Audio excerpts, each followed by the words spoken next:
Hi everyone, welcome to ASC Astrology. I'm your host, Blue Yazmin, and I am also a Western tropical astrologer for those who don't know. This video is about the lunar eclipse that's happening in Pisces on the 28th this month, and in the UK it will be happening early hours of the morning, starting around about 3 o'clock-ish, peaking around about just after 4 a.m. and then coming to an end, its finale, round about just before 6.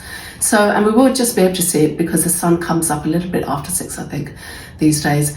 And be able to see it in Europe and Africa, but also in North America. For those of you in North America and South America, depending on where you are, you'll be able to see the lunar eclipse round about from any time from 9 o'clock in the evening on the 27th up to the early hours of the 28th, round about between 12 midnight to about 1:30 early hours of the morning. So I do hope you all get to watch it and we all get clear skies, fingers crossed.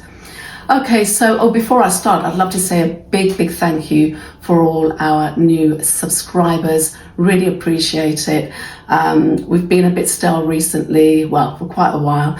I've been so busy doing some astrology stuff, just like the workshops that I've been doing. I've just done a lunar eclipse workshop in central London, which was such fun. It was amazing, really enjoyed it.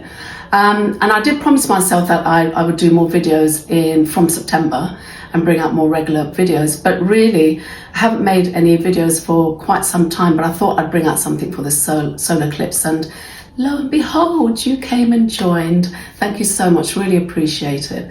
So, okay, the lunar eclipse in Pisces, it's going to be the last one that's occurring in Pisces. We've been having lunar eclipse along the axis between Virgo and Pisces for the last 2 years, and Pisces has really been unfolding this long story in our charts, in our horoscopes. It's been a saga really, because Pisces has really been involved in our horoscope for, well, I think really since 2011, when Neptune finally went into Pisces and stayed there for around about 15 years.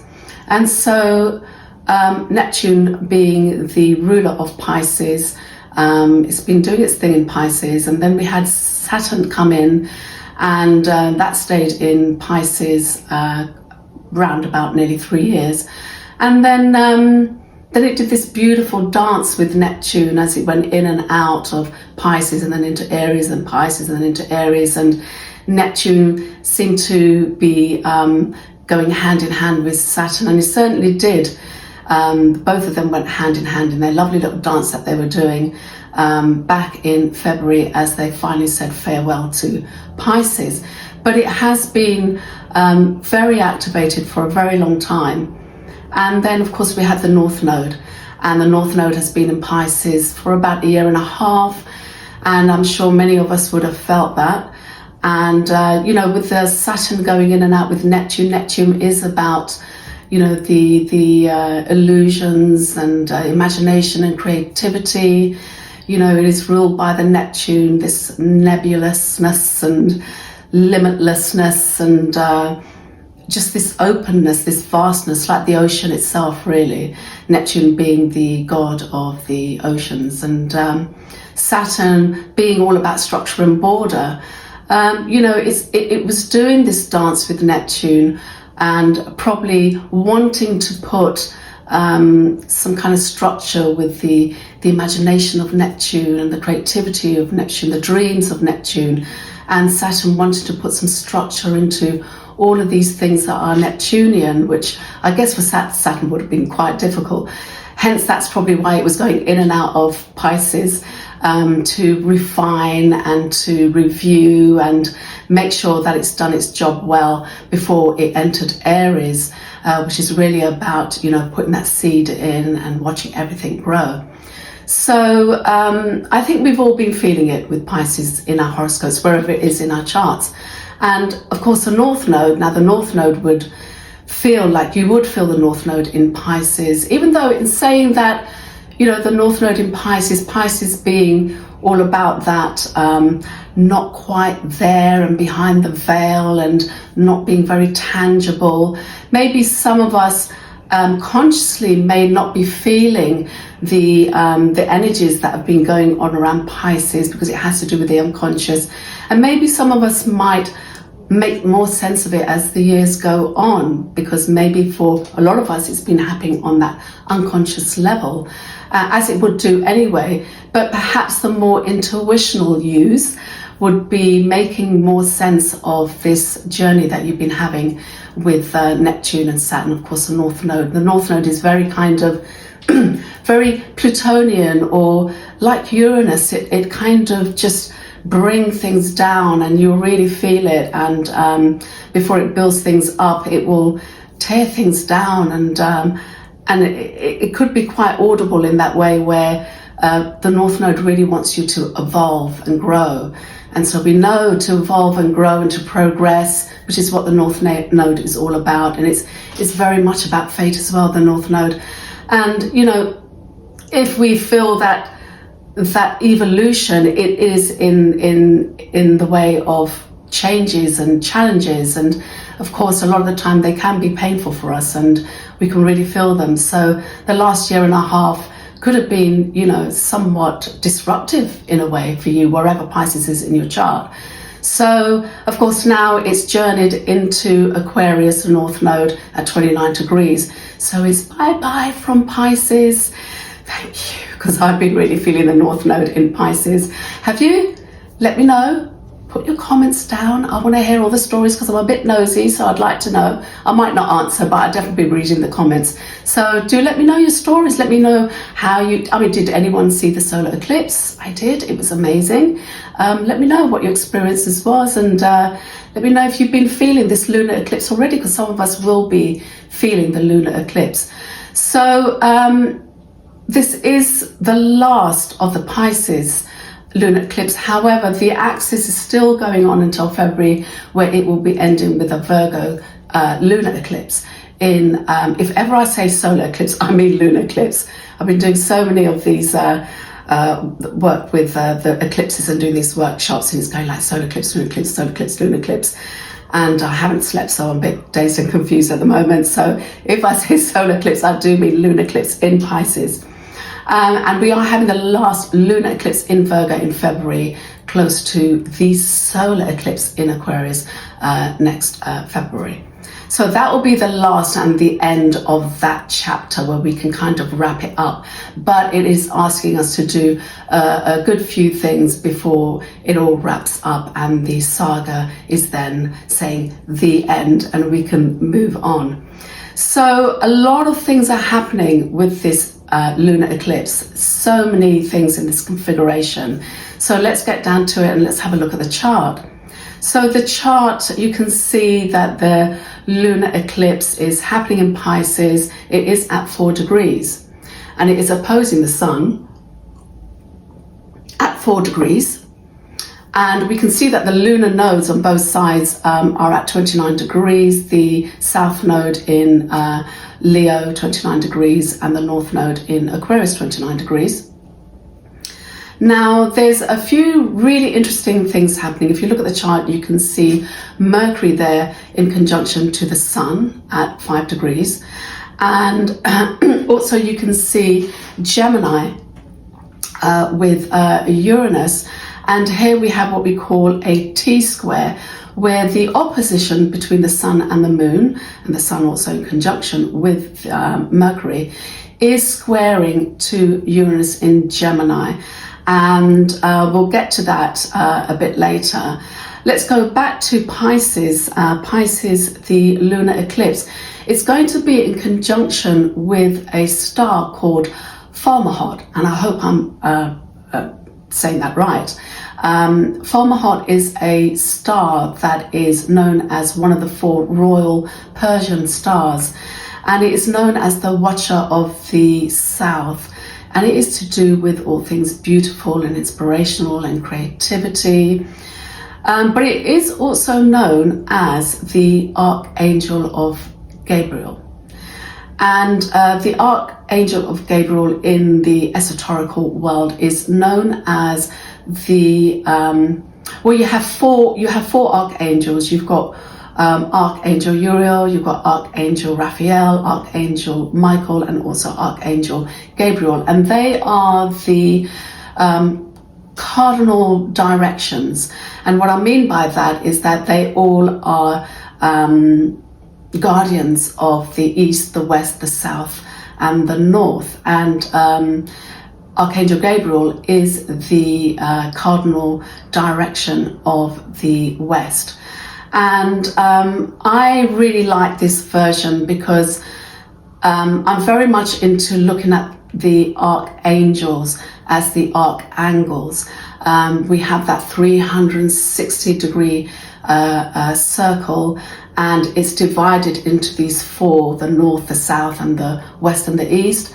And if you look at each quarter, they are arcs, and each angle has that arc. And so I like to see them as archangles, and that's not taking the magic and the divineness away from the angels, because the actual points of the east, west, and north and south are very pivotal, and they do have that real potency and power and divineness to it. It is the points of divine life and creation, because Earth itself works on those particular axes, those angles, as it relates to the sun. And when the sun hits the north, the south, and the east and the west, of course, if you put it on the horoscope, this represents the changes of the seasons. It represents the marks of the equinoxes and the solstices. So you have the east, which is the first house, marked by Aries, which is of course the first day being the equinox, and then you have the fourth house, which is marked by the south, and that is the first day of Cancer, which is the first day of solstice, first day of summer. And then you have the seventh house, which is ruled by Libra, which the first day marks the first day of autumn, the equinox, the autumn equinox. And then last of all, you have the north, which is the MC line, and that is ruled by Capricorn, and the first day of Capricorn is the first day of winter, the winter solstice. And so these are pivotal moments for Mother Earth, and also pivotal moments for us, and they're pivotal angles in our houses. We consider them in astrology to be the most powerful houses. So for me, archangels is very much that, where I see the archangels as archangels. So the Archangel Gabriel is very much about intuition and dreams and emotions and integrity. And I think integrity here is the key word for this particular the lunar eclipse in Pisces. It is at 4 degrees, so it's in tight conjunction with the lunar eclipse. And so I think this is asking us to carry integrity through the actions that we do during the time of the lunar eclipse and thereafter. And so that is the special star, the star of the Archangel Gabriel. And then we have, if you look at the opposite, we have the Mercury in conjunction with the Sun. Mercury is going into Virgo, I think it's on the 25th, and it will cazimi with the Sun. And what that means is that any planet that goes into conjunction with the Sun is basically what we call cazimi with the Sun, and that is that they go into the heart of the Sun. And this is what Mercury will be doing just before the lunar eclipse. It's going to go into the heart of the Sun. It's going to be bathed in that pure sunlight, and it is going to be reincarnated. It's going to be baptized. It's going to be christened by that beautiful, pure sunlight, and it's going to come out all brand new, because Mercury has gone all around the horoscope. So it's a bit knackered, it's a bit tired, a bit exhausted, and it's going to be bathed by that lovely, beautiful sunlight. And taken all that vitality in, and it's going to come out brand new, and it's going to come out energized and all sparkly and excited, as Mercury is. Mercury is a very excited planet, and it's the planet that represents the mind, and it rules Virgo, and it is exalted in Virgo as well. So Mercury is very happy during this lunar eclipse. And they're on during this journey in Virgo, where it exalts and also it rules Virgo. And so it is in conjunction with the Sun. The Sun is in Virgo, lighting up that Virgo part of your chart. And so this is going to be very activated as well. It's not just your lunar eclipse Pisces, where that is in your chart, where it's going to be activated. It is also going to be the other side of the axis, where Virgo is.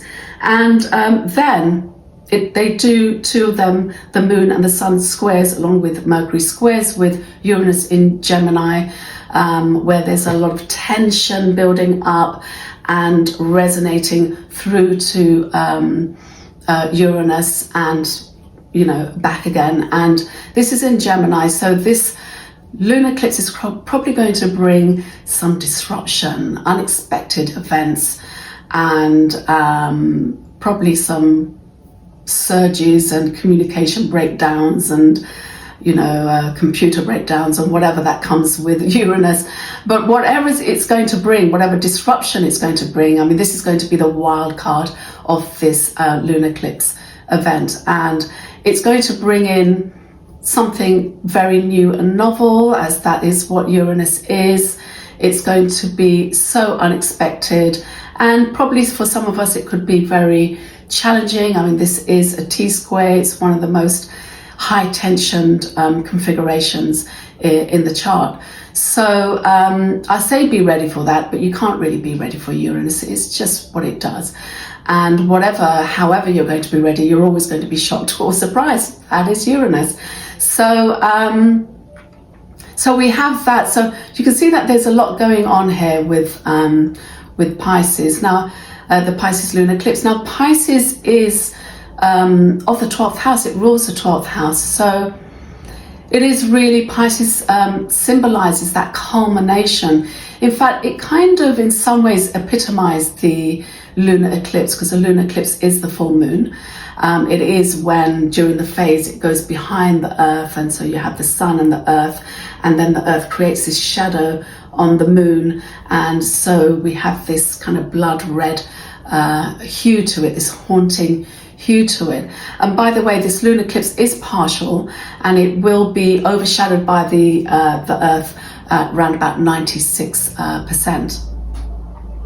And also I am going through the rising sign, so if you want to skip and go straight onto your rising sign, you can do so. It will all be time-stamped for you. So if you're getting bored of me chatting and yapping, you can go over to your rising sign and see what that's all about.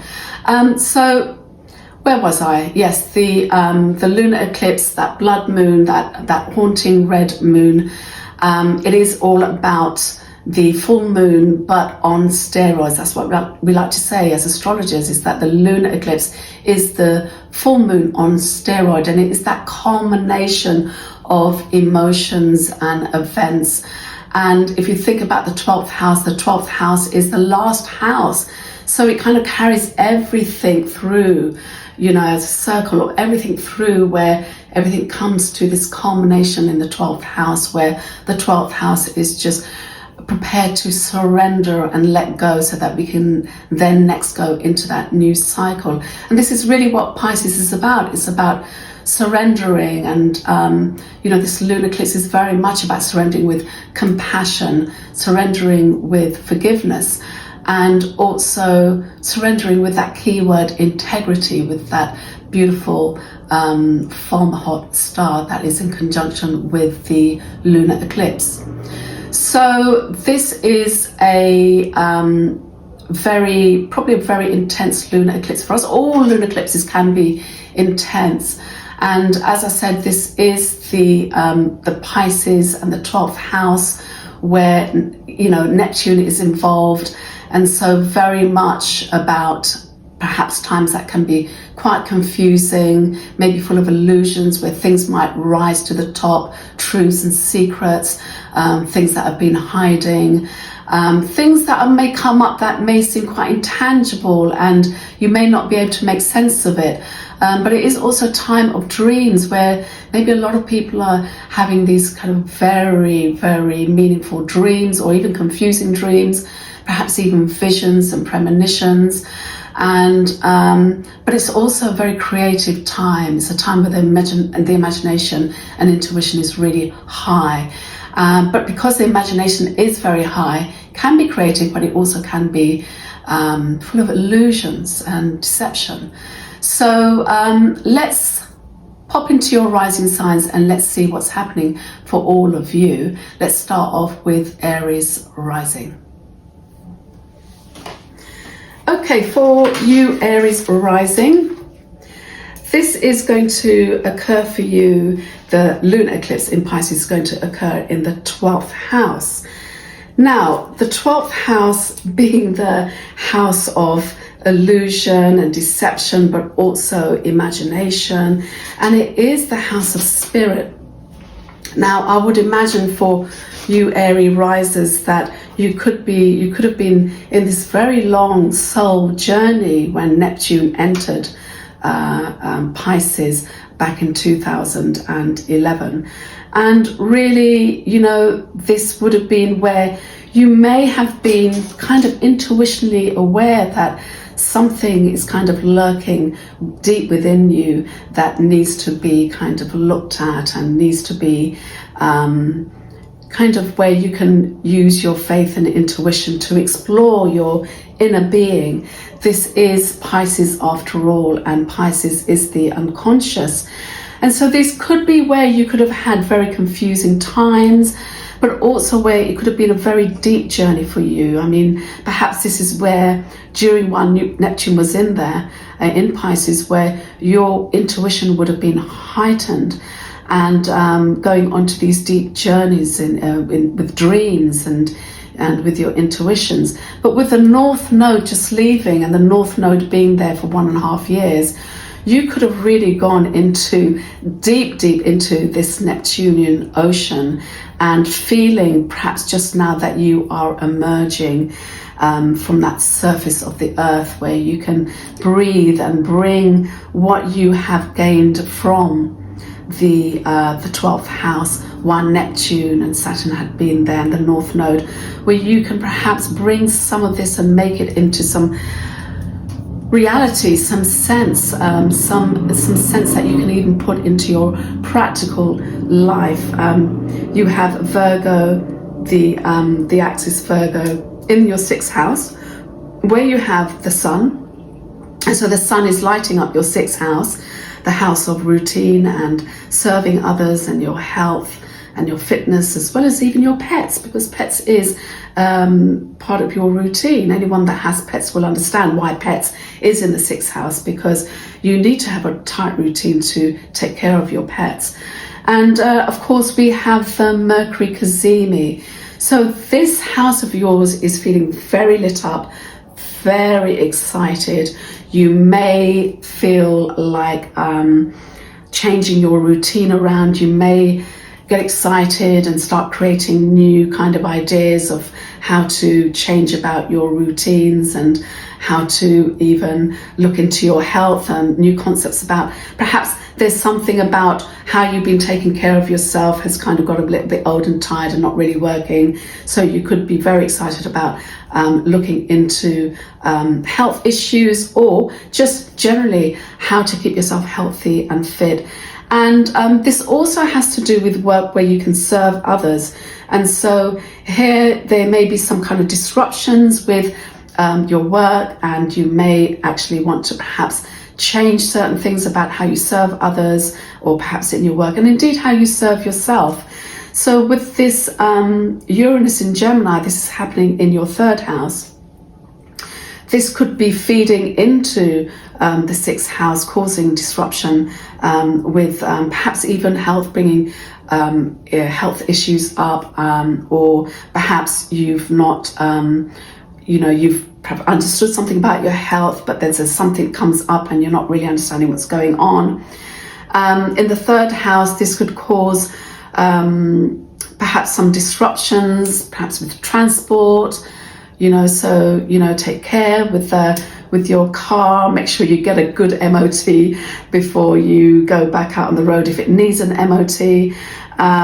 Your transport disturbances, perhaps news around your community that you haven't been expecting, news around your neighborhood that you haven't been expecting, perhaps even with your siblings. So this is where it's going to bring in unexpected events, and this could have to do with communication as well.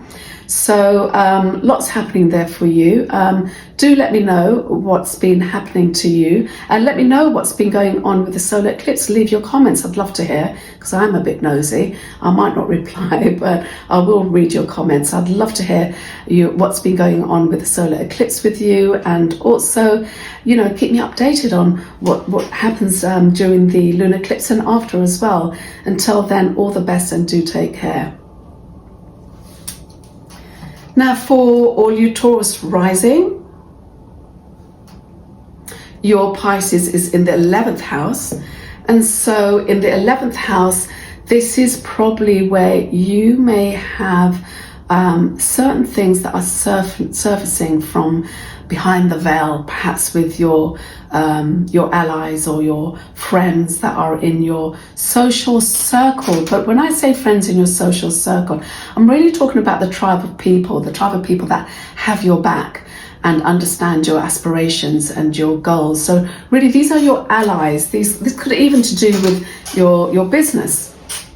And the 11th house is about tomorrow. It's about hoping and dreaming for tomorrow, manifesting for tomorrow, and it is about networking. So you may find that the old way of networking isn't really working for you anymore. It could be that you're hearing things or discovering things that have been behind the veil, and now they're coming into light about perhaps certain things going on within your tribe or your allies, and perhaps you feel like this isn't really suiting me anymore. And so you may find that you need to detoxify this area, this 11th house area in your life. And this access goes into your 6th house of Virgo, your 5th house of Virgo.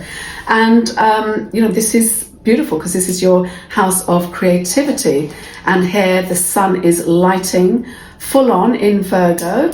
And of course we have the Mercury Cazimi in your 5th house. So this is where the 11th house and the 5th house works really beautifully, because the 5th house is all about your creativity and joy and fun. And this can be leaking into, the 11th house where you have your aspirations and where you manifest.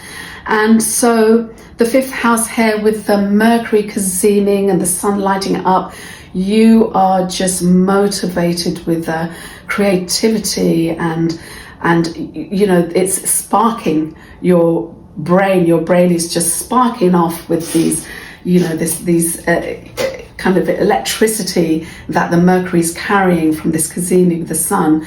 And so you may be full of ideas and feeling really creative. You could even bring in this new romance perhaps.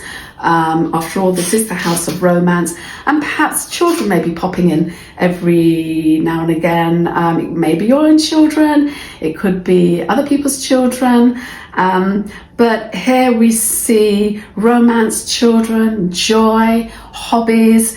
You may feel like you've got tired of certain hobbies and you're going to bring in new ones, and this is super exciting. And so this Mercury is just going to be shining bright here, and it just wants to use that mind of yours, because Mercury is that mind, and your mind is going to be full of these ideas that you're going to want to put into through hobbies, and obviously creativity is all about joy. And so this is really positive. However, you do have this T-square going on in the first house in Gemini. And so this may bring a bit of disruption into the fifth house. And so, oh, sorry, this is in the second house. This is in the second house. Your second house is, your Gemini is in the second house. And so this may bring some disruption to your finances. And your finances, not to say that you may lose money, but you may find that certain disruptions take place and you may have to change how you sort out your finances. You may come into some kind of difficulty, but whatever it's going to be where Uranus is going to bring in some kind of news or some kind of disruption. And this isn't just the house of money, this is also the house of value, what you value. It's the house of self-worth. And so this may be something that you may begin to kind of question your self-worth or the values or your possessions around you. And so this disruption may be feeding into the fifth house. So let's hope that this is a passing moment. But also, Uranus is the planet of liberation. And so even through this disruption, it may bring more of a liberation for you to move around this creativity in your fifth house, as well as eventually perhaps in your second house of finance. So I do hope you have an eventful but beautifully eventful lunar eclipse, and I will see you next time, and do take care.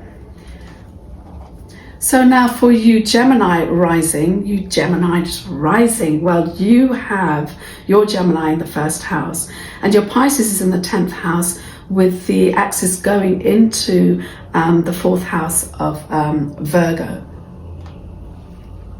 So here in the 10th house, Pisces, you must have been feeling, since Neptune has been in there, maybe a lot of changes going on with your occupation, or something that you spend a lot of time doing. This is the house of time. It is the house of what you can master in. It's also the house of authority and father. So perhaps you've had a lot of that stuff coming up, and maybe it's caused confusion. Maybe it has opened up the veil where you have discovered a few things to do with your occupation, or perhaps your father even, or authority. And with the North Node being in there the last year and a half, this would have really have played a disruption mode in your occupation, or something that you have mastered in, or perhaps something that you spend a lot of time doing that other people also witness you doing and seeing you doing, as this is the public house. But it doesn't always necessarily mean occupation. It could be what you spend a lot of your time doing. And this is really where you need to let go and release certain things that are not working for you in this public house, and just really clean up that debris and surrender. And when you do surrender, you surrender with compassion. You surrender and let go with forgiveness, and of course with integrity. And this feeds into your fourth house with Virgo, and here we have the Cazimi, the Mercury Cazimi, and your sun is lighting up the fourth house.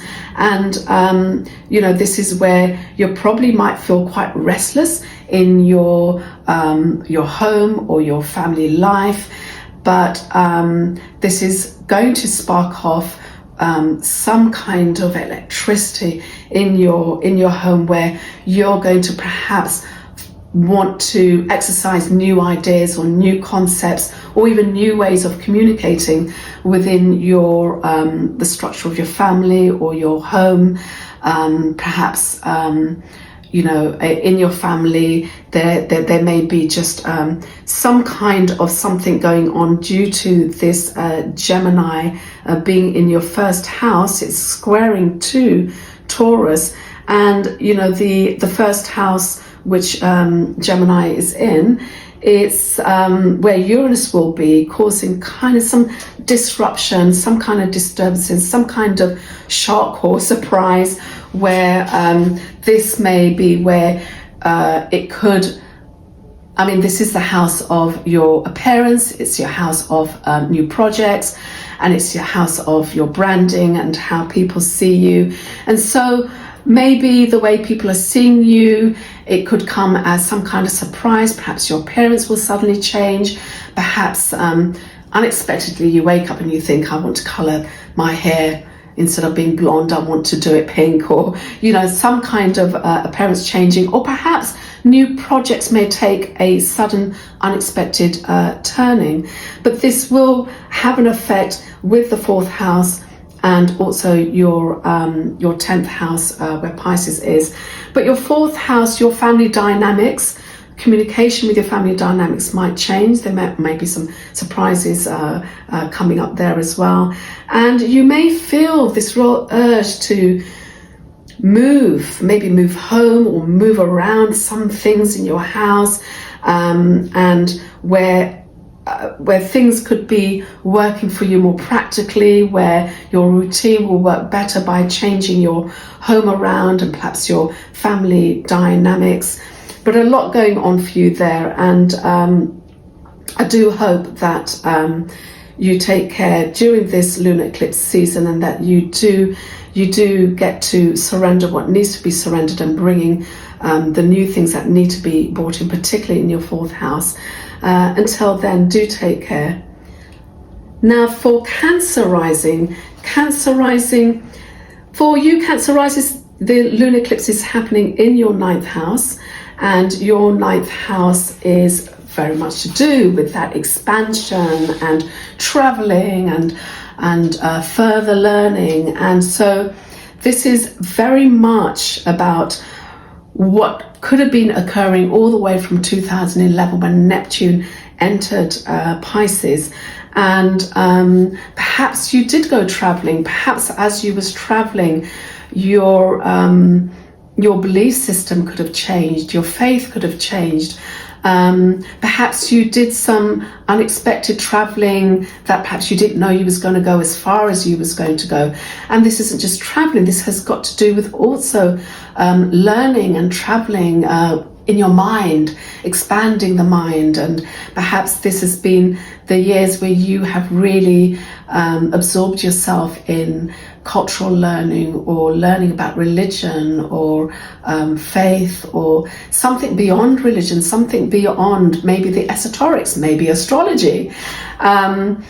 And maybe these things really didn't be put into place until Saturn entered, and perhaps you put certain of these things that you have experienced in the 9th house, been putting them into structure. But the North Node being there in the last year and a half, maybe there's been some disruption, maybe there's been some changing of plans according to your 9th house, with this expansion of the mind, expansion of experiences.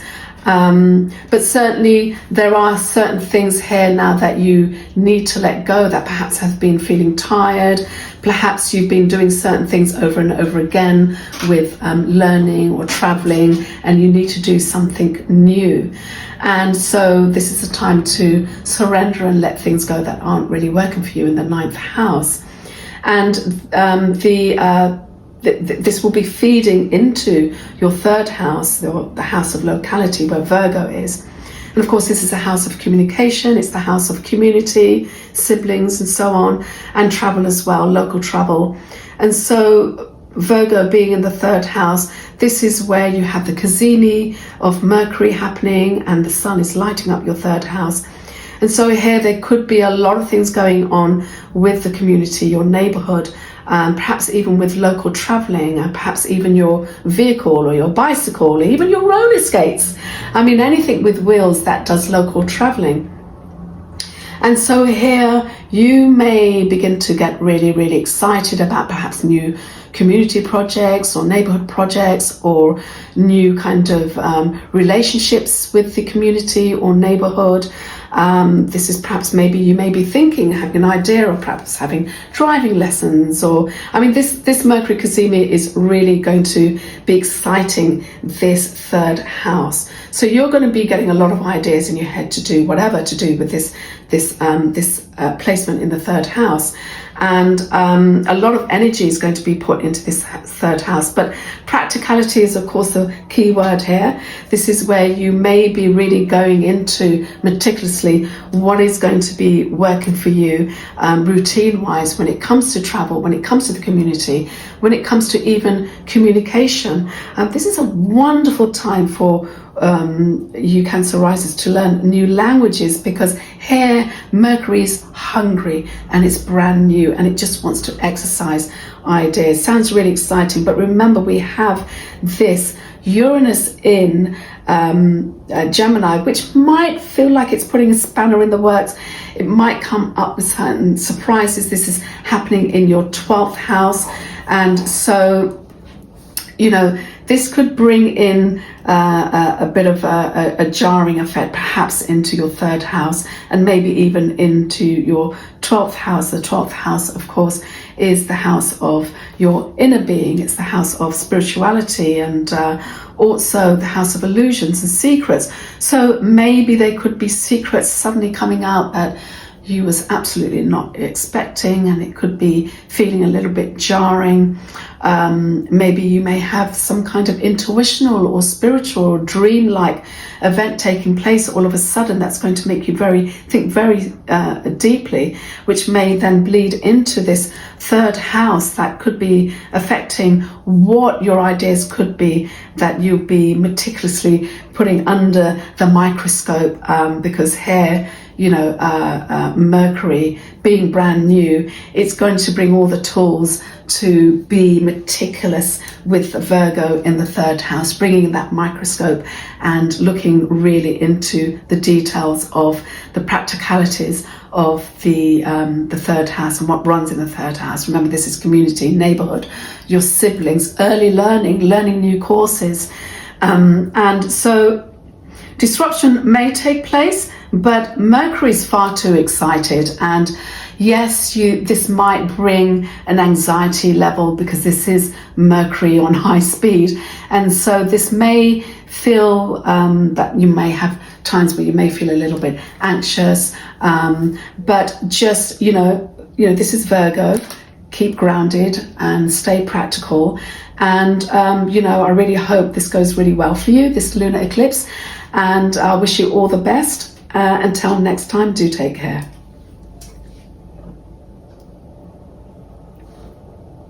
And so now for all you Leo risers, Pisces lunar eclipse is happening in the 8th house, and we have Virgo in the 2nd house, where Mercury, Cazimid Mercury, and the Sun is residing in at the moment.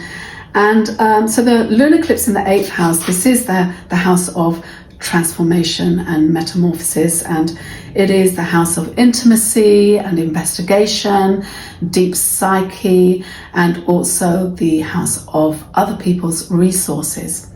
So here you may have gone through a lot of changes here in the 8th house, while Neptune has been going through for the past 15 years. And perhaps things have got sewn up and put into structure while Saturn was there and then has left last year, February, leaving some kind of structure, something that you can make sense of, perhaps with other people's resources, other people's finances, which would be bleeding into your 2nd house of your own finances. And you know, this isn't just other people's resources as in money and wealth and assets. It's also to do with other people's energies, other people's spiritual energy as well as their physical energy. And so here during the lunar eclipse, you may see the culmination of some kind of resources from other people. This is also probably a time where you're going to have deep psychic experiences, perhaps dream-wise or visions. And you may, with the North Node there, that would have, you know, cause some kind of transformation in this house. Let me know, but give me some comments of what's been happening in your 8th house. I'd love to know. I myself have my Pisces in my 8th house, and and there's been a lot of things happening in my 8th house, and I can already see conclusions appearing. So this is probably what's happening with you, that the conclusions are appearing. Things are being put into place when it comes to other people's finances, other people's energies, and of course the way you serve people. This is serving other people with compassion. Pisces is all about serving other people with compassion and love and empathy, and this is probably where you may be serving other people who may need you in a healing sense, in a real helping and compassionate sense. And so here this may come to some conclusion as well. You do have the Virgo Mercury Cazimi in your 2nd house, so this could bring in some real changes in your finances. But remember, we do have we do have the Uranus in Gemini in your 11th house. And so the 11th house being about networking and your allies, your tribe, your group of people who understand your aspirations and goals. This is going to be where there's going to be some kind of newness with your network, perhaps even some disruption, but definitely something new and perhaps something shocking coming in. But I have a feeling that this is going to be feeding quite well into your 8th and your 2nd house. Wherever the disruption is, it's about really going with the flow, because Uranus is really all about liberation and bringing newness. And although it may be feeling jarring and it may be making you feel a little bit nervous, especially with Mercury being very new and excited in the 2nd house, do use this Virgo in your 2nd house, grounded and be practical with your finances. Yes, you're going to get some new ideas about your own finances and your value, and also your self-worth is going to come into this, and you may even become more creative with your self-worth. But this is also the time to also be very practical, and Virgo is all about being meticulous. Make sure you do your homework, but don't over analyze. I mean, this is what Mercury might do. It will have this energy of over analyzing, but as we say in astrology, analyzing can go to paralyzing. So find ways to ground yourself and ensure that you don't over analyze and over idea. And because Mercury is so excited at the moment, and it is going to do wonderful things, but also it can also make you over anxious and over nervous. I mean, it rules the nervous system as well as the digestive system. So here we do really have to take care and ensure that we stay practical, we stay real, and we keep grounded. So all the best for all you Leo rising, and I shall see you next time. Okay, for Virgo rising, you are a mutable sign like Gemini. All the mutable signs will be feeling this eclipse a lot more strongly than others, because this is a mutable eclipse. And so these are going to be hitting your angle houses. And you do have the Pisces lunar eclipse happening in the 7th house of relationships and others, and also contract and agreements. And so perhaps probably during the while North Node was there, you may have been going through a lot of disruptions with relationships and others, perhaps with business partners, your marital relationship, or anything that you may have committed with other people, and also even contract and agreements. It might have been feeling quite jarring the last year and a half. But remember, the North Node is all about evolution, it's all about progression, it has its reasons, and hopefully you're coming to some closure. But remember that, this Pisces energy is all about cleaning up and all about releasing and letting go. And here you may feel like perhaps certain things about relationships with others have got a bit tired. Perhaps certain contracts that you've been holding and agreements have kind of run its course. And you need to look at that and see whether really these have come to an end, and you need to release so that new things can come into this area. And also make room for the North Node going into Aquarius as well. And so this is the axis that goes into your first house of Virgo. And so here we have Mercury caziming and the Sun in your first house. So this is a lot to do with your identity, self-authentication, and also perhaps your branding and maybe even new projects. And here you're probably going to feel very, very excited, perhaps even a little anxious, with Mercury being very excited and brand new, and it just wants to go, go, go.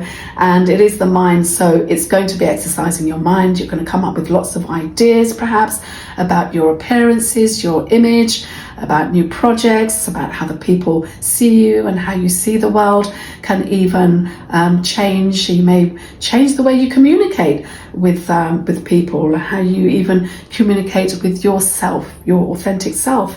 But it is this fast energy of Mercury, and we do have this Uranus in the 10th house in Gemini, and this can cause some disruption, some kind of disruptive news or shock or surprise that may be feeding into the first house of Virgo. And it may feel quite jolty, but again, this Uranus, even though it is a T-square, it can be quite liberating, and this can feed into perhaps the 7th house of relationships and your first house, where there could be some liberating going on. Perhaps you're thinking that some kind of relationship is old and you need to liberate yourself from that, or you need to kind of move around the relationship a little bit so that there is some kind of ways that you can feel a lot more freer. But you know, Uranus is about that new and novel, so it will bring in something that you are not expecting that can feed into your 9th house, which is about where am I going? Not your 9th house, your 10th house, which is about your occupation and also what you've mastered in and what you spend a lot of time in.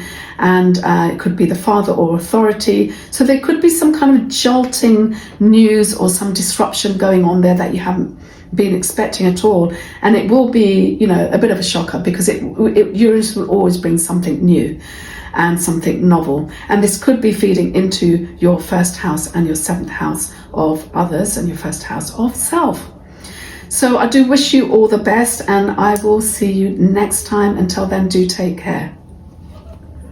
Now, for all you Libra risers, the eclipse, the lunar eclipse, is happening in your 6th house, and the Virgo with the Sun in Virgo and the Mercury caziming in Virgo, this is happening in your 12th house.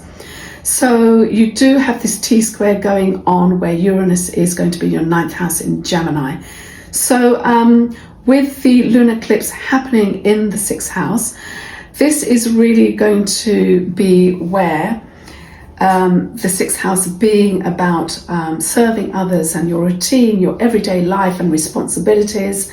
Perhaps a few years ago when Neptune was there, things may have been feeling a little bit vague. Perhaps you've lost you know, your routine throughout the years, but hopefully with Saturn spending 2 to 3 years there and then going in and out of Aries and going back to Pisces, that it's put some structure into your routines, some structure into how you serve other people as well as yourself.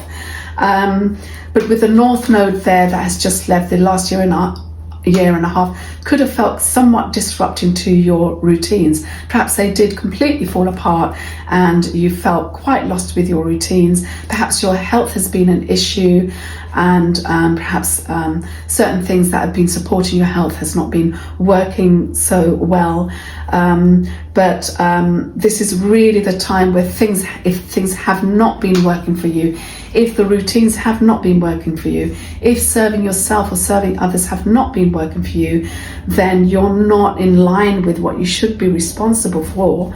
And so this is really the time to let go and let go of things that aren't working for you, things that feel very tired, and surrender them easily, surrender them with integrity. Again, this is the key word for this lunar eclipse is to surrender with integrity, surrender with compassion, and surrender with empathy and love and forgiveness. Allow that to happen, and this will mean that something new will come in for the sixth house for you Libra risers. Now you do have this access with Virgo in the 12th house, and the 12th house being the house of surrendering itself. So, this could be all about surrendering for you, but of course this is all about making new space, making clear space for new things to come in, for new things to develop. Now, Virgo in the 12th house, this is probably where you're going to be looking meticulously into your inner being and being very introspective. This Mercury here that is caziming in Virgo and the sun being here, this could be lighting up areas where things have been hidden or kept secret, and things will be emerging. And of course, with this Uranus being in your 9th house, squaring your 12th house, this could feel quite jarring for you and can feel quite disruptive. But here, Mercury really wants to meticulously go into this inner being, this inner world of yours. And this is a highly intuitional period where you really want to communicate with your inner being, with your spirituality. This could be times where you could be having really heavy dreams, meaningful dreams, and perhaps even psychic moments. But of course, what Virgo wants to do is bring that spirituality into practicality. But there are things here that perhaps have not been quite working for you, that feels quite old, perhaps certain therapies that you've been having in the past, or the way you may have been communicating with your journaling, or perhaps trying to put some of these things into routine has not been working out. And so it's really time to let go and surrender these things while this new Mercury brings in these new ideas and new ways of communicating with your inner world. Perhaps find a new style of journaling. This is communication and writing, after all, it is Mercury. The 9th house where, you have Uranus. We have Gemini and Uranus causing these disruptions in the 9th house. Perhaps if you are planning to go abroad, the plans might go a bit skew unexpectedly, or perhaps you're learning a new kind of subject that is to do with the higher mind, or spirituality, or religion, or culture, and maybe there's a spanner that's been put into the works unexpectedly. Perhaps you do have these plans and maybe they have been disrupted. But this could be feeding into your 12th house as well as your 6th house of routine, where that could then put a bit of a disruption into your routines and how you're serving other people. Anyway, I do wish you all the best of luck, and I will hopefully speak to you all soon. Until then, do take care. Okay, so now for all of you Scorpio rising, you have Pisces in the 5th house, and that is where the lunar eclipse is going to be taking place. And so this is the house of creativity, it's the house of romance, and the house of joy, as well as hobbies, and all things leisurely and fun, and also children. And so here, with the lunar eclipse happening here in the 5th house, this is where perhaps hobbies have got a little bit boring, maybe some casual romance has kind of run its end of its course.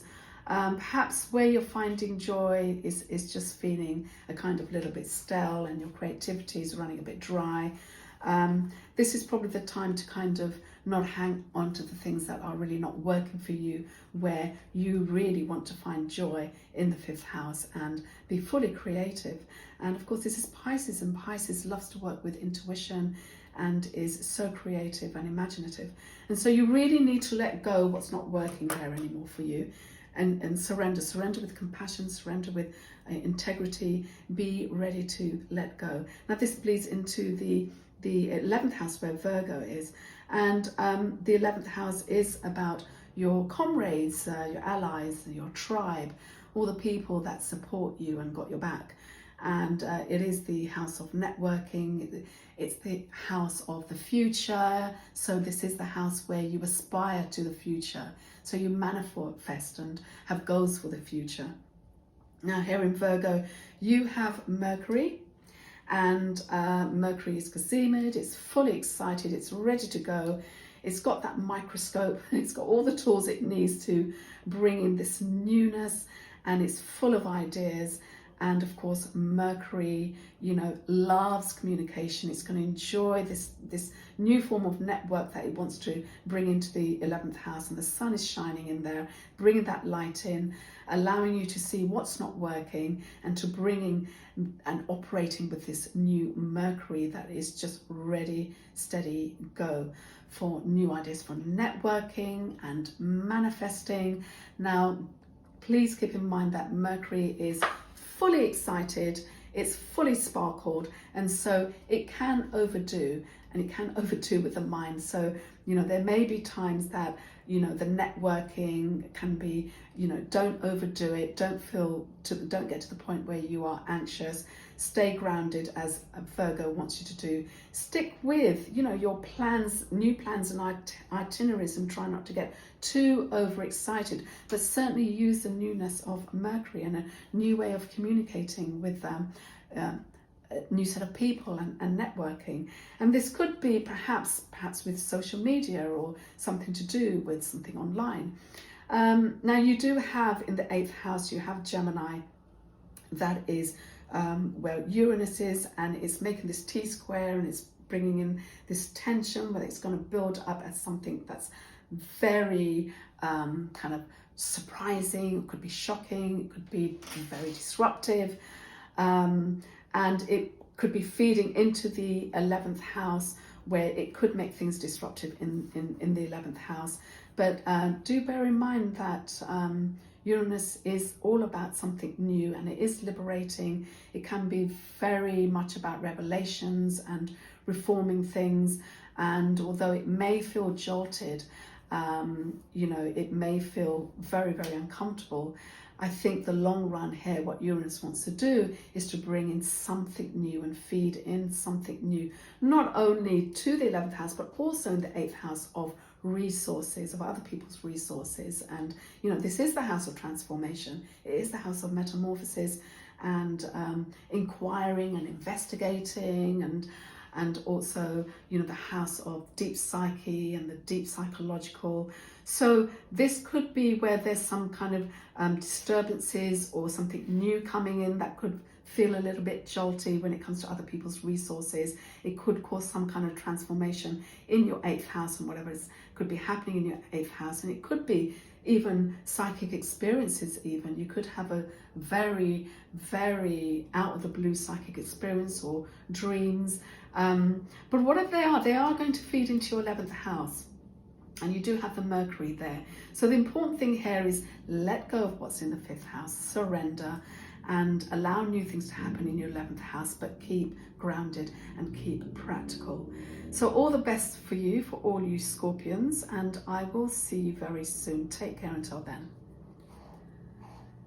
Now for all you Sagittarius, we have Pisces, the lunar eclipse happening in your 4th house. And we have the cazimi of Mercury and the Sun in Virgo in your 10th house. And this is square, this opposition is making squares to Uranus in the 7th house, in your 7th house where Gemini is. And this is making this T-square that's building up a lot of tension. But let's start with Pisces in the 4th house. In the 4th house, could be where for a good few years you've been feeling kind of perhaps a bit, how can I say, kind of lost maybe, or not really perhaps feeling quite at home, especially if you have squares going into your 4th house. Perhaps there's been a lot of changing and unsurety about home and family, but hopefully with Saturn coming in about 3 years ago and then leaving with Neptune has probably helped you to make sense of things and putting structure into your place, into family dynamics. into your home situation. But certainly the North Node being there, that would have probably caused some disruption in your home life, in your domestic life, in your family life. But hopefully you're coming to some kind of conclusion. And, with Neptune ruling this house, with the lunar eclipse happening in your 4th house, this is asking you to really kind of get rid of any family situations or dynamics or anything that is domesticated that's really not working for you anymore, is to let them go. And this can be quite difficult in many ways, because this could include family history, ancestors, the mother. And so this could be a very emotional place where you may feel so attached to certain emotions and situations and finding it difficult to let go. But when these things are not working and they're not doing any favors for you, it really is the time to surrender, and to surrender with forgiveness, surrender with compassion. Be ready to openly surrender and dissolve these situations that aren't working for you. And most of all, the key word here is to surrender and let go with integrity. And you have the Cazimi happening in your 10th house, and the Sun in your 10th house of occupation. Is also the house of the father, authority, time, as well as what you may have been mastered in. And so with the Mercury Caziming here, this and the sun shining brightly in your 10th house, this is shining the light in the house of your occupation, in the house of time. So this might not be necessarily occupation. It could be something that you have mastered in, or it could be something that you spend a lot of time doing that other people can see as well. And again, like authority or the father, I mean, this is where Mercury is fully excited, it's sparkling, it's brand new, it's been consumed, it's been bathed by the sun, it's been reincarnated, and it's full of energy. And of course it exalts in Virgo. So this could be a really great time where you may have new ideas for a new occupation, or you could be trying out a different situation, perhaps even being promoted in your occupation. Or you could be feeling like you want to master in something new, perhaps for your work or something you're mastering in. This could be where you could be learning a new language, or maybe start writing on something, or a new way of communicating to the people where you work, or where you could be teaching, or perhaps a communication with your father could be something new, where maybe you haven't communicated with your father a long time and maybe he's coming back into the picture. Or perhaps that, overall, whatever you're spending your time in, that you are getting a lot of ideas, you're getting itchy feet, and you just want to put these ideas into practice. Here, Virgo, with Mercury here, Mercury's brought its microscope and its little tools to do its meticulous work and look into what can be changed, what can be edited, and what new Mercury ideas, mercurial ideas that you can put into this 10th house. But you do have, in the 7th house, you do have Uranus in Gemini, and this could bring in a kind of jolt into the 10th house, including your 7th house of relationship. Here, the house of relationship, perhaps Uranus is going to bring up something that could be maybe quite shocking for you, or even surprising, but maybe in a comfortable way. This isn't a comfortable way of Uranus, because this is a T-square. It's not going to be comfortable. But indeed, it will be very, very new and very, very unexpected. Perhaps someone you're having a relationship with, long-term relationship with, perhaps contracts and agreements, something new or shocking or disruptive might come out from these contracts or agreements, or something that you're middle of doing with agreements or contracts, maybe even selling a house or a new business, or between your business partners. And so this will bring in some kind of disruption. However, could also be a liberating effect, where perhaps a relationship might finish, or a business partner, or some kind of partnership might finish for you to feel more liberated. And perhaps this can give you more time in the 10th house, where it will cause some kind of feeding that disruption into the 10th house. But this could be very liberating for you at the same time, although uncomfortable at first. And this is a mutable sign, so you are going to feel this most, as this is a mutable sign and it's a mutable eclipse with Pisces. And so you will be feeling this more than any other signs. And but I do wish you all the best, and I hope to see you soon, speak to you soon. And until then, do take care. Okay, now for you Capricorn rising people, all you peeps out there, Capricorn rising, you've got your lunar eclipse, Pisces lunar eclipse, happening in the 3rd house. And so in the 3rd house, this is the house of community, neighborhood, local transport. It is the house of early learning, foundation learning, courses and language, and also the house of peers and siblings. And so here you may have some things may have emerged from the community or from your siblings or peer groups, where things have come out in the open, perhaps that you haven't been feeling very comfortable about. Perhaps you're going through certain courses or early learning that is kind of feeling a little bit stale and old. Something in the community or your neighborhood that just seems to feel like it's kind of come to the end of the road, and you just need to kind of detoxify your 3rd house, let certain things go that just is not serving you anymore and is feeling, rather burnt out and old. So it's time to surrender those things, and surrender them with compassion, and surrender them with integrity. And that's the key word here, surrender with integrity. And you do have your Virgo in the 9th house. And of course, the 9th house is all about traveling. It's all about expanding the mind and experiencing the world, and even outside the world. This is where you can expand your learning in the areas of the esoterics, like astrology, for instance, or spirituality, or even religion or faith. And you have Mercury here, the Cazimid Mercury, and the sun is shining on there.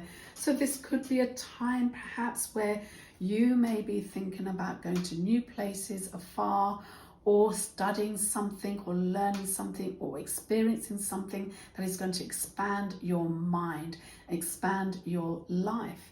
And so Mercury is very, very excited. It's going to come up with all these new ideas, new ways of doing things, and it is literally electrified by being bathed by the sun during the time that it had this Cazimi with the sun. So very exciting place for you here.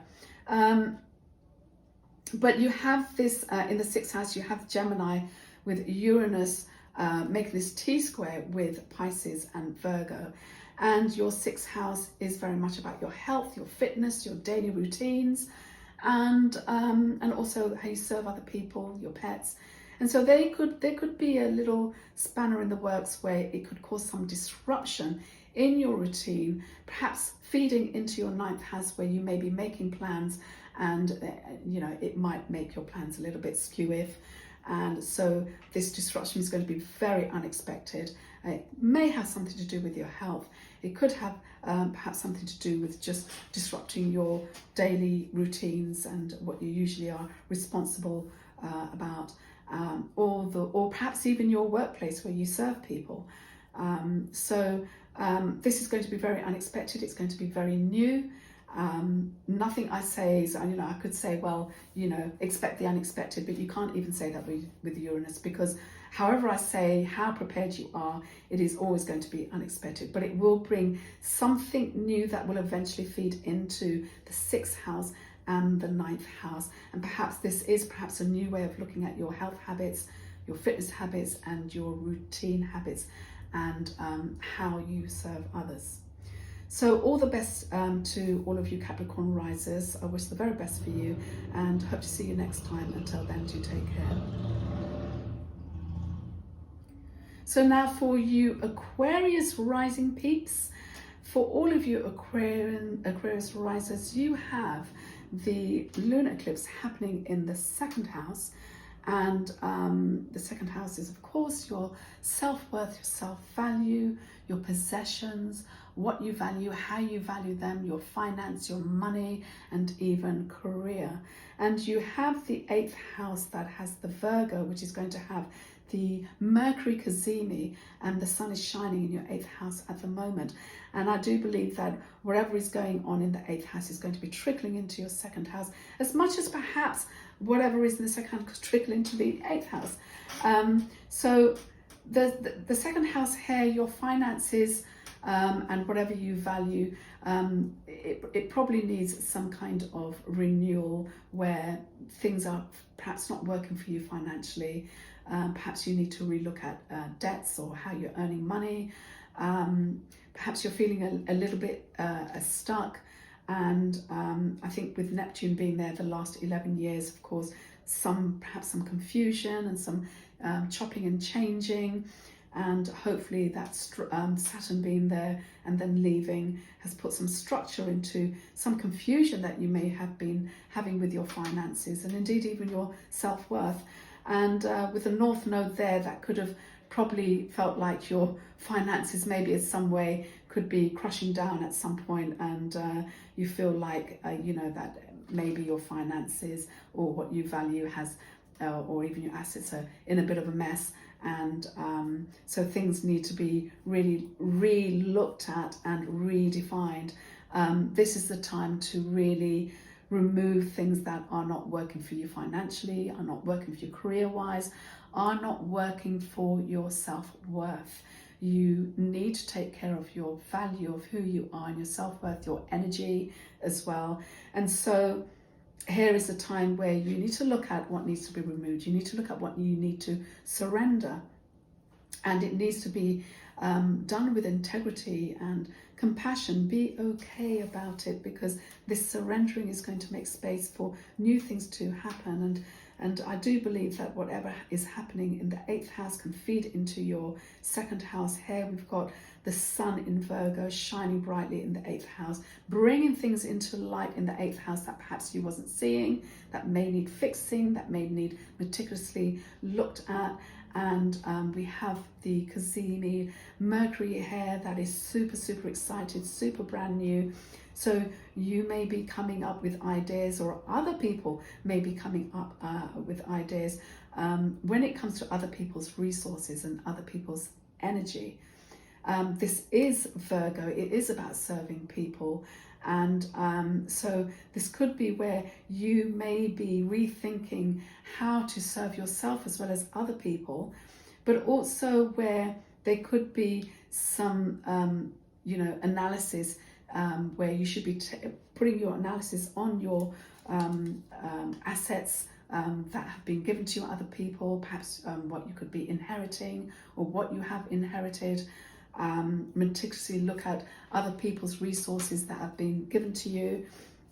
But Mercury's super excited, but it can, with this new Mercury, cause anxiety, because it's just, got all this vitality, and it's been like electrified. And so it can bring in some kind of anxiety or make you feel kind of nervous. But here, use this Virgo energy to be very practical, be meticulous, but don't over-analyze and overthink, because Mercury, being cazimied, can do that because it's so full of energy. So try not to over-analyze, try not to overthink until you make yourself into a nervous wreck. So do keep in mind that Virgo practicality, and its responsibilities that it has. Keep that grounded. You do have in the 5th house of creativity your Gemini, and here you do have the house of creativity. You have romance, you have children. This is your house of joy, and with the Uranus here causing this T-square with these two opposite signs of with Sun, Mercury in Virgo, and the lunar eclipse happening in Pisces, causing this T-square with Uranus, and it's building up a lot of tension. And Uranus is going to come out with some kind of shock or surprise, some kind of news or, excuse me, some kind of event that is going to be perhaps quite disruptive, because that's Uranus for you. And no matter how much you want to prepare for it, you won't be. It will come when you least expect it, and it can feed into your 8th house of Virgo. So this will be adding to that energy with Mercury being supercharged, and that may cause anxiety. But again, you need to keep that and use that Virgo energy to stay practical and be grounded. Now this Uranus energy that's coming, that may be disruptive. It will be something new, something you've never experienced before. It could be news, it could be just a situation. It could have something to do with your creativity, or perhaps children, or perhaps a romance that you thought was going absolutely fine, and suddenly out of the blue it isn't. But in some ways it may eventually feel liberating for you, because this is Uranus, and Uranus is about liberation. And although this is about this tension building up, you may feel a sense of liberation eventually, where this will help you to become more creative and perhaps lead you to new romances. But also this has to do with your hobbies and your leisure time. So again, this may put a spanner in your works with your hobbies or your leisure time. Whatever goes on, I do wish you all the best, and I hope to see you next time. Until then, do take care. Now, for all you Pisces rising, the lunar eclipse in Pisces is happening in your 1st house. So your 1st house obviously being about the self, the ego, your appearance, and new projects, and how other people see you, how other people measure you. And the lunar eclipse happening here, this could be where probably, you know, when Neptune was there from years ago, from 2011, where perhaps people could have found you a bit confusing, or you've been quite confused about your self-authentication. Perhaps you went through a lot of changes, perhaps a lot of changes in your appearance, changing your projects and not really following through. Thinking that you like your parents like this, and then you think, oh well, no, I really want to change. This is very Neptunian, you know, because it's vast and it's nebulous, and you experience the nebulous in that 1st house with Neptune there since 2011. And then of course Saturn came in and joined in a few years later, and stayed there for about 3 years and left with Neptune last year. So maybe certain things have come more into structure for you when it has come to your self-authentication, your identity, your appearance, your projects, and also the North Node would have been there for 1.5 years, and maybe again this would have added to some disruption in this area of the 1st house. But now it has left, and it is 29 degrees in Aquarius, but it has probably left you feeling quite tired. Maybe you're thinking about perhaps it's time to kind of give certain things about your parents, or perhaps projects that you've been thinking about that hasn't come to fruition, perhaps changing that or letting things go. There are things here that perhaps your ego has been attached to, that you know, has really kind of burnt out, but you're still attaching yourself to them. Your ego is still attached to those, and this is the time to really let go of your old branding, you know, if it's not been working for you. If your identity, your illusions, the way you look has not been working for you, it's a time to let go of them with compassion. It's okay, it's fine, and do it with integrity. This is the key word for Pisces lunar eclipse. And you know, start over after you've just let go and surrendered all the things that really you need to, and that are not working for you anymore in the 1st house. This will make new room for new things to happen for you in the 1st house. Now you do have Virgo in the 7th house. This is the house of relationships, and we have the sun shining in the 7th house, we've got the Cazimi Mercury in the 7th house. It's a very exciting time in the 7th house of others, how you relate to others, how you communicate to others. And this also includes, marital partners, committed partnership, even business partnerships, as well as contract and agreements.